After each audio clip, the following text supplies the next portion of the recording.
아, 안녕하세요. 예.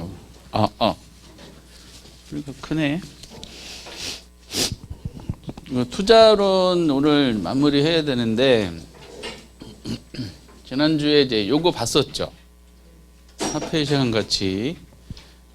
되게 좋아하고요. 뭐 특별한 경우가 아니면은 출제를 한다라고 이제 보셔야 되고, 크게 이제 개념하고 이제 지문 문제죠. 그리고 계산 문제로 나오는데, 우선 제일 먼저 하셔야 될 내용은 어차피 이제 화폐 시장 가치를 논하는 것은 현금이 지출되는 시기하고 현금이 유입되는 시기가 일치하지 않는다 그랬죠. 현금은 현재 나가고 유입은 이제 미래 들어오는 거다 보니까 현재 나가는 돈하고 미래 들어오는 돈은 서로 비교를 제대로 하려면은 그 실질적인 가치를 이제 조정해 줘야 됩니다. 그 화폐 시장 가치에 놀렸는데, 제일 먼저 하셔야 될 내용은 이제 종류를 아셔야 된다 그랬어요. 현재 가치를 구하는 자본하는 계수, 줄임말 현재 가치 계수, 더 줄여가지고 현가 계수. 미래 가치를 구하기 위한 자본하는 계수, 줄여서 미래 가치 계수, 줄여서 내가 계수. 이 종류 현재 가치 몇 개 있다 그랬죠? 3개. 그렇죠? 일시불 현가, 연금 현가, 저당 상수. 이 저당 상수가 아마 가장 많이 활용이 될 겁니다. 미래 가치 계수도 일시불 내가, 연금 내가 감치형 계수. 이렇게. 그래서 이제 종류를 보면은 어차피 개념을 물어볼 때는 여기 현재 가치라는 말이 붙어 있기 때문에 두 가지는 현재 가치라는 게 드러나죠. 저당 상수가 현재 가치고, 여기도 마찬가지로 미래 가치 계수, 미래 가치란 말이 나와 있기 때문에 감치인 계수가 미래 가치라는 것만 기억하시면 됩니다. 그 종류를 암기할 수 있겠어요?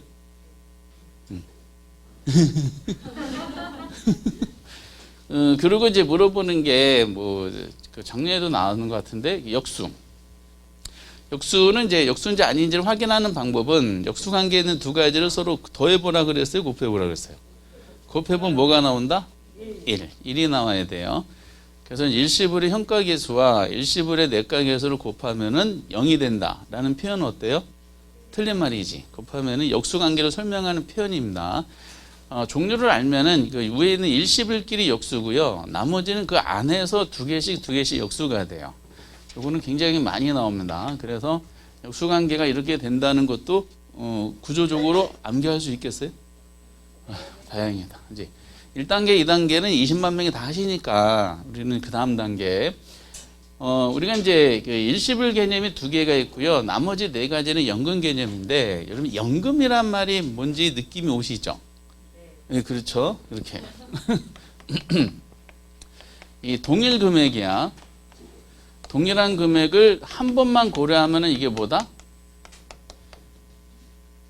일시불. 똑같은 금액이 여러 번 반복되면은 어떻다? 이게 연금이 되는 겁니다. 그래서 이런 표현들을 가지고 가셔야 돼요. 왜냐면은 우리는 이제 지문 중심으로 더 많이 나옵니다. 계산과 지문을 비교하면은 지문이 한 7이고 계산이 한 3 정도 되기 때문에 이 개념을 통해서 이 응용 지문이 나오는 거를 해결할 수 있으셔야 되고요. 그리고 혹시 여러분들은 이제 단리란 말하고 복리란 말 기억나세요? 들어본 적 있으세요? 단리는 뭐예요? 그렇죠. 기간별로 이자율에 따라서 이자액이 발생하죠. 그럼 이자액을 그 기간이 만료되면 수령한다라고 가정하는 겁니다. 이게 단리야, 단리. 기간이 만료되면 이자액을 수령한다. 근데 복리는 기간이 이제 도래했을 때 발생한 이자 있죠. 이자를 수령하지 않고 그걸 또 뭐 해요? 다시 재투자한다 가정하죠.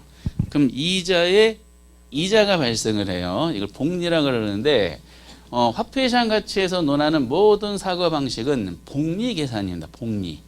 그래서 가끔 가다가 지문 중에 복리인지 단리인지를 물어보는 경우가 있어요. 그래서 단리로 나오면 다 틀렸다고 보시고 공식으로도 드러나게 되고요.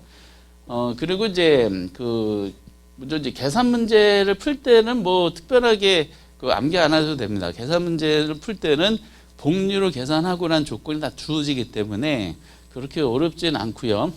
그리고 이제 이런 용어적인 면에서 하나씩 짚어보면서 주로 나오는 이제 개념 지문에 대해서 이제 짚어보도록 하겠어요.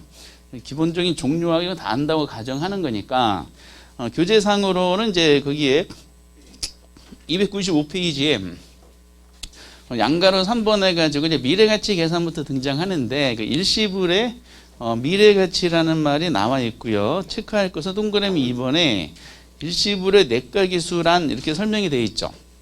1원을 이자율 R로 저금했을 때 N년에 찾게 되는 금액을 말한다라고 하게 되어 있습니다. 이걸 가지고 하나씩 이제 이해를 해 주셔야 됩니다.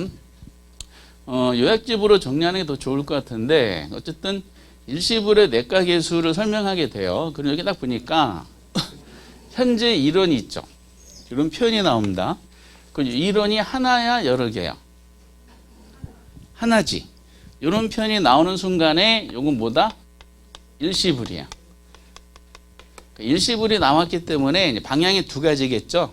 일시불의 현가냐, 일시불의 내가냐. 둘 중에 하나예요. 그리고 이자율은 그냥 주어질 것이고 N년 후 있죠. 여기 시험에도 이렇게 나온 적이 있었는데 후니까 미래야 현재야. 얼마나 쉬워?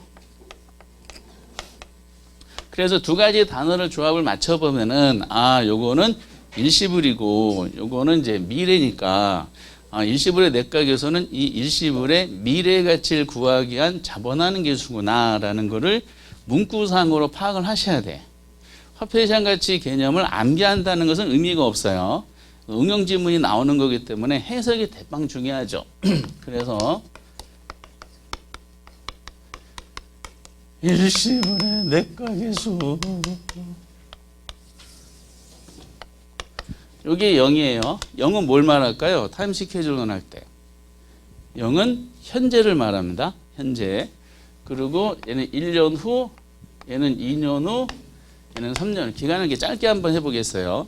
그럼 이자율을 또는 이자율 또는 할인율을 연간 10%로 한번 통일시켜 보도록 하겠습니다. 그러면 이제 요거죠. 현재 1억 원을 은행에 예금을 했어요. 이자율 연간 이자 10%로. 그럼 이게 3년 후에 얼마가 될까?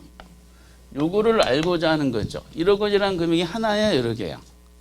하나니까 일시불이고 미래 금액을 알고자 하는 거니까 내가. 그 일시불의 내과계수입니다. 그럼 이 계산 문제를 풀어야 되는데 여기 하나니까 여기 일시불이 있죠. 곱하기 요걸 구하는 게 목적이잖아. 그렇죠? 요게 일시불을 이제 집어넣었을 때의 3년 후라는 미래 가치를 구하는 거죠. 요것을 주어지고 요 미래 가치를 구하는 게 목적이야. 그럼 요거 주어진 요걸 구하기 위한 자본하는 계수가 있어야 되겠죠.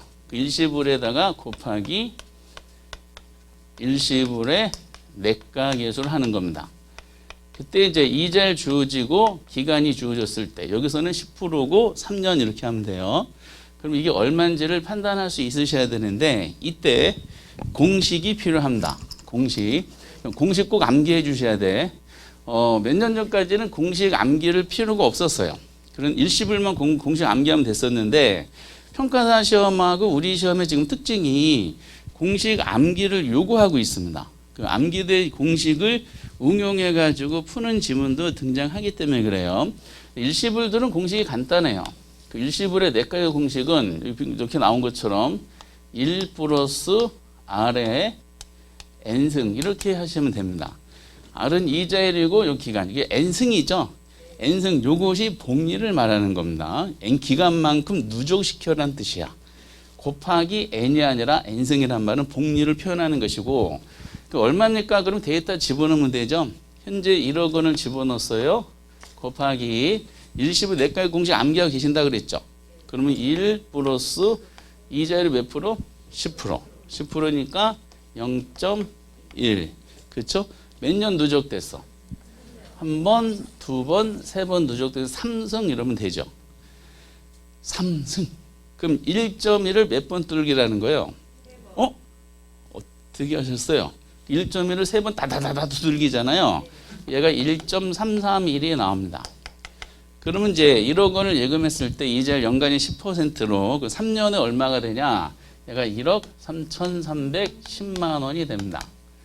1억 원은 불입한 원금이고요. 3,310만 원은 복리로 계산된 뭐다? 이자가 되는 거야, 이렇게.